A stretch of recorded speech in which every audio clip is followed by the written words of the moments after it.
Can you hear that? It's supposed to be the drums from the Jumanji movie, but because of copyright issues, I was not allowed to put the actual audio. So just pretend that the drums are banging. Oh, they're coming! God damn it! Who invented this game, you maniac? Jumanji movie review.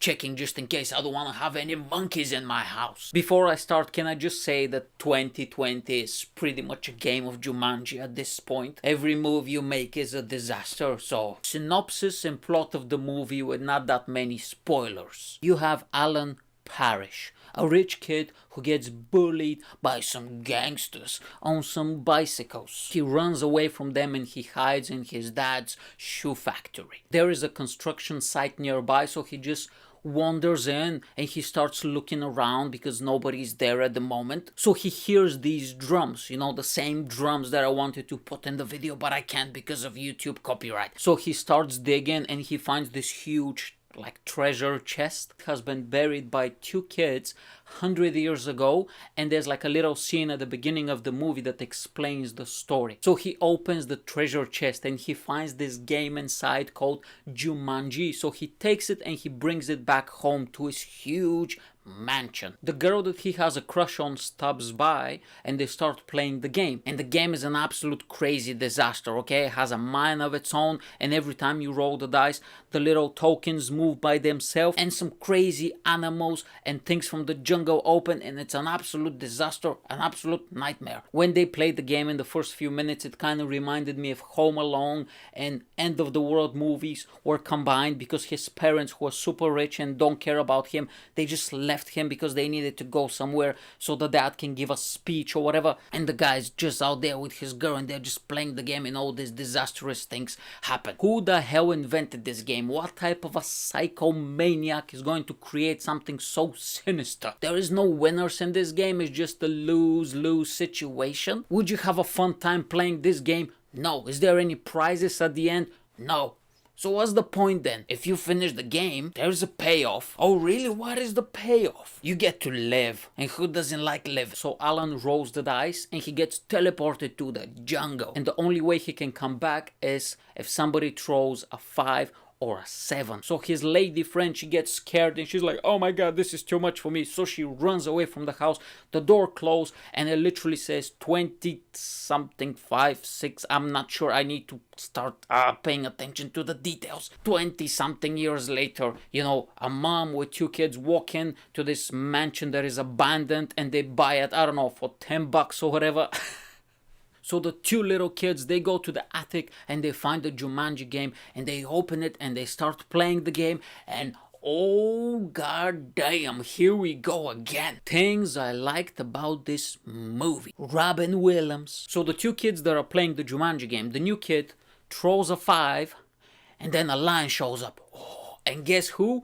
Robin Williams, baby, is back from the jungle, all grown up, 26 years later. Whoa! And he is looking stylish as a mother, wearing the latest Gucci and Chanel jungle leaf outfits. He comes back from the jungle and he has the big beard and the crazy leafy outfits, and he's amazing. I mean, come on, he's my comedy hero and everybody loves Robin Williams. I felt anticipation throughout the whole movie, and there was this feeling, because I watched this movie when I was a kid, but I still have that, oh my god, what's gonna happen next? Every time they roll the dice, the little things move and something disastrous happened. And I was thinking, when they roll the dice the first time and the mosquitoes or whatever pop in, they're 7 mosquitoes.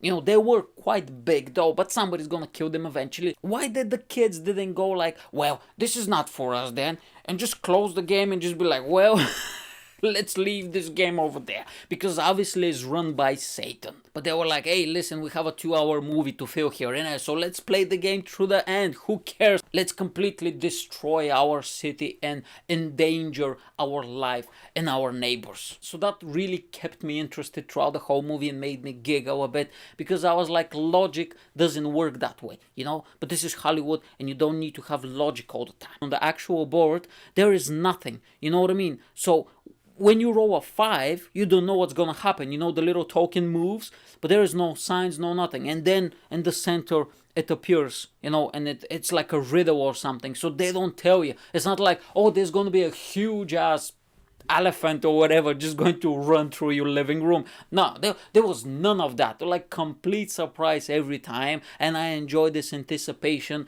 and not knowing what's gonna happen, because when they throw a 7 or a 9 or whatever, and you'll be like, well, is this good? I mean, are we gonna survive or are we gonna die? What's happening? Every time they roll the dice, I was like, oh, here we go again. Jesus Christ. The monkeys. They were so funny. They were probably my favorite part of the movie. Who doesn't like monkeys? Michael Jackson had a monkey. It was called Bubbles. They were causing trouble and mayhem. There is even a scene where they drive a police bike. One of them has a helmet, the other one has a gun. It was funny. A monkey with a gun. It was the 90s. I mean, who cares? Monkey with a gun. It's funny. Haha. It's okay. Later on, the kid throws a number and he turns into a little monkey boy as well, which I thought was very funny.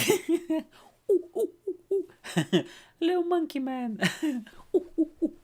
My favorite character besides Robin Williams, Harold the policeman. He was so funny and so bad at his job at the same time.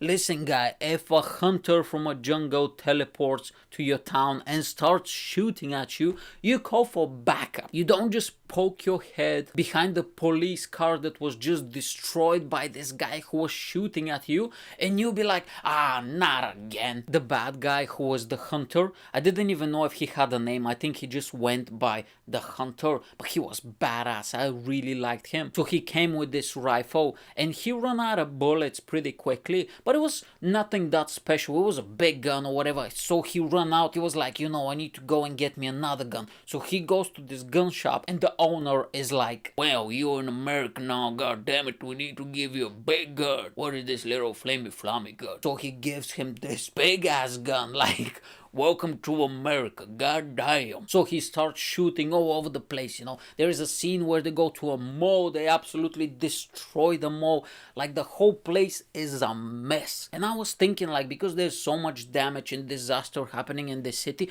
how the hell nobody called the police, the army, the president, the news? Your mall is destroyed. There's like crazy zoo animals all over the place. There is huge man-eating plants, and the only police officer, because apparently you have literally one police officer and one cop car, is completely destroyed. And there is a crazy hunter with a huge gun who is trying to kill everybody. So nobody was like, well, you know what, I'm gonna call the news or somebody. So I thought that was quite funny, because that's like 90s movie logic. And the last thing is, the CGI holds up.